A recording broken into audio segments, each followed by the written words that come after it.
Hello and welcome to the Twilight Ascendants guide from LoveToPlayWoW.com, brought to you with the help of Guild Rise from Xavius. Twilight Ascendants, basically elementals. For elementals, you fight two at a time. You start with fire and water. Keep melees on fire, ranged on water. Your goal is to get them to 25% at the same time.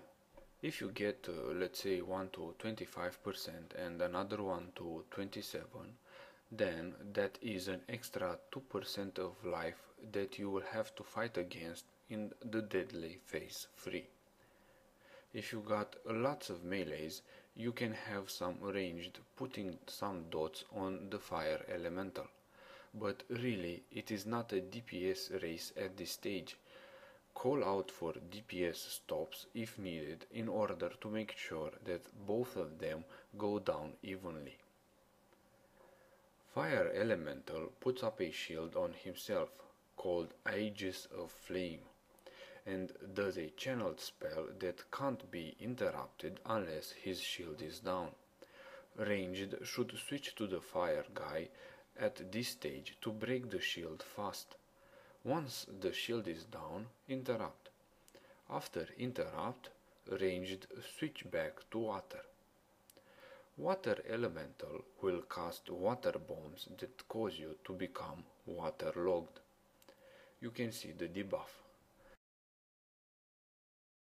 In this case, move to the fire line to remove the debuff.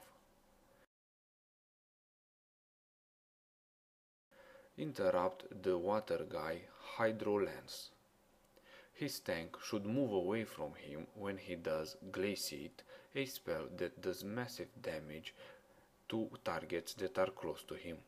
Two more not so crucial debuffs in this fight, but still useful. Hearth of Ice. Players with this debuff move to the melee camp. Melees will do more damage to fire this way. Similarly, players with Burning Blood should move to the ranged camp as they empower raiders that are doing damage to the water boss. Dispel this debuff at around 15 to 20 seconds. Once any of the two bosses reach 25%, two new elementals show up, Wind and Earth, and this is where things become a bit more hectic. You get tossed around like a ragdoll by tornadoes, spikes, lightnings and all of that. Main mechanic in this phase is to alternate between being airborne and being grounded. You get airborne by touching a tornado. You will notice you get wind underneath your feet, or rubble, something like that. You do not touch the ground while you have the airborne supremacy debuff. Thus, you are invincible to the deadly ability that Terrestra does, Quake. The Quake would normally do 100k damage. After the Quake finishes, best thing to do is to get back to your normal grounded self by walking onto the gravity well.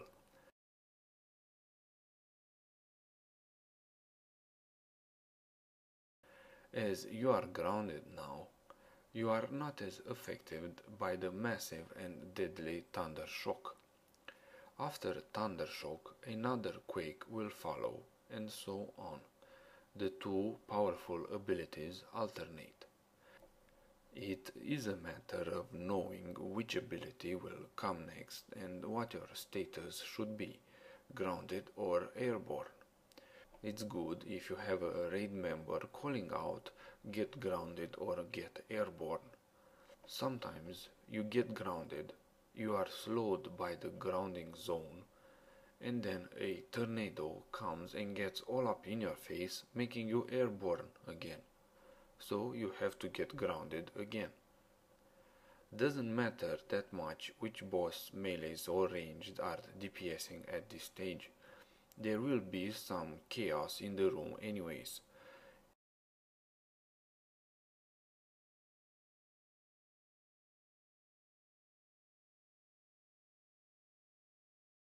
Air teleports, making melees run around after him. Ground creates ground spikes.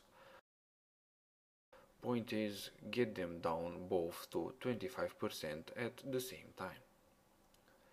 The real killer in this phase is the lightning rod. Player targeted gets an arrow on his head. He must move away from everyone else, and everyone else must move away from him. If he is not far enough, he can get chain lightning on him, which links to another player, and then another player, and so on, and you can end up with half of your raid dead. This is not such of a big issue in 10 men, where you only have 10 players and one lightning rod, but in 25 crowded people, and on top of that you get 3 lightning rods. All raid members should move in towards the inside of the room when a lightning rod is cast and the yellow arrows appear.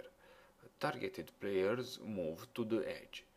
Do not DPS, do not go for tornadoes, do not go for grounding zones if you have the arrow on you. Go straight out, even if it means that you might die. Die alone and in a corner without taking the rest of the raid with you. Interrupt Arion.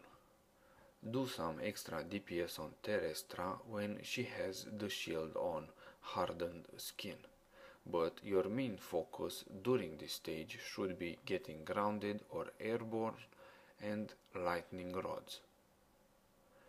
Once any of them reach 25%, phase 3 begins. All the elementals combine to create the Elementium monstrosity. It has the combined HP of the elementals you previously fought against and some of their abilities. It's a DPS race till the end. Move in a wide circle as he drops water puddles. This phase won't last long enough for the water puddles to actually fill up the room. You should move the boss fairly often. DPS him from the front if you have to, so that you don't stay in the puddles. Ranged stay spread out for chain lightnings. Fire sparks indicate where fire is about to hit. Stay in between them to minimize damage. Extra heals on the players targeted by gravity bomb.